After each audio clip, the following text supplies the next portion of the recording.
Hello and welcome back to the channel. Today I want to talk about my first impressions with Monster Hunter Stories 3, the demo. I ended up playing about 5.5 hours of the game, finished most of the stuff the demo had to offer, and honestly, I'm really enjoying this way more than I ever expected I would. And for some honesty and transparency, this is the first Monster Hunter Story game I've ever played, so just keep that in mind as I talk about this stuff moving forward. So going into this, I don't really know what to expect, but after spending this amount of time with the game, I can already tell you this game is something special, at least for me. One of the first things that stood out to me was the way the world is structured. It feels like a almost semi-open world setup. You have this like large area that kind of acts as your main area with plenty of NPCs to talk to, side quests, and things to interact with, as well as a bunch of the monster nests to explore, which we'll talk about later, right? And then there's like these small little areas that branch off this main area, a bit more linear.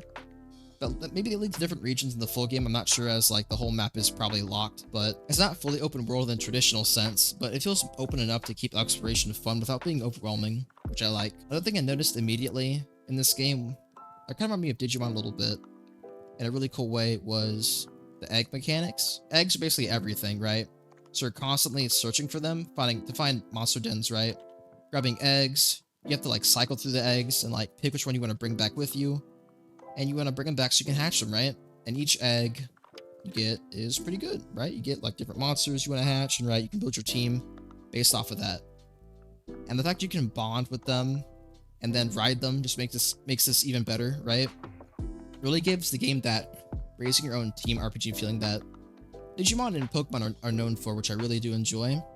But probably the biggest thing that surprised me the most was the combat. As most people know, Monster Hunter is usually known for its real-time action combat, but Stories is completely different, right? This combat here is turn-based, and it's actually super fun. The core system involves 3 attack types: power, speed, and tentacle, and of course you have the elemental stuff, but that's elemental stuff. I don't want to talk about that. This is the core of the combat, right? And the way it works, it's almost like rock, paper, scissors. So each monster tends to fight leaning towards one style or a combination of 2. And so you have to counter them correctly. For example, speed beats power, power beats tentacle, and tentacle beats speed, right? So every battle becomes a constant mind game of predicting what the enemy's going to do next and responding with the right counter. And when you get it right, it just feels incredibly satisfying. It's simple to understand, easy to learn, strategic, but I think hard to master. Now, the demo also gets you a quick look at the story, and it's actually way more gripping than I expected it would be. So I'll kind of summarize it best I can without saying too much, right? But the game is set into 2 countries, Azura and Vermeil. Hope I said that right. But basically they're heading towards war, and war is not good, especially when the land itself is dying. Monsters are going extinct, natural world is collapsing, and then in the middle of all that, these weird egg things are discovered. It happened in the past before, but now it's happening again in the present. It's a whole thing. And inside you find an extinct Rathalos, and that alone is huge, but there's a twist. There's twins.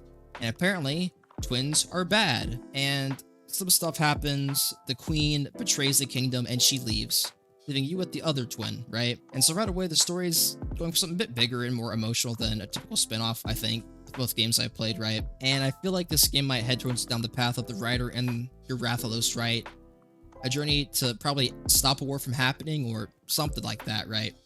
The setup is really strong. I probably didn't do it justice by trying to explain it right, but just trust me, it will grip you as it gripped me. It's overall just a very good setup to a good story, and hopefully it stays like that throughout the entire full game when it comes out in about a month. And honestly, the demo itself is very polished, and the game looks absolutely gorgeous.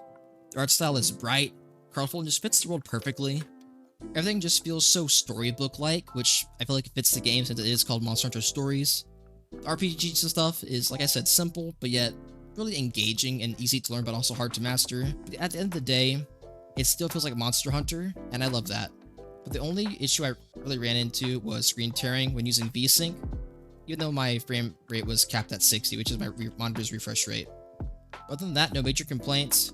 Some audio issues, but little things that can easily be fixed in about a month, right? It ran well, it played well, and left a really strong impression for me.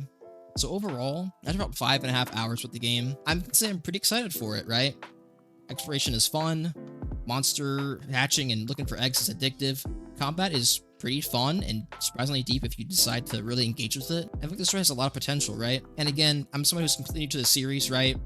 And I feel like this is a good entry point to keep the quality up, right? I can easily see myself getting hooked to this game. But yeah, those are my impressions so far.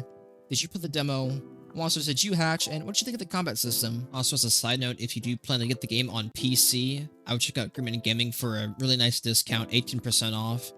I'm not sponsored by them in any way, but I just want to save you guys money, and that's like a good place to get the game if you want to save yourself several dollars.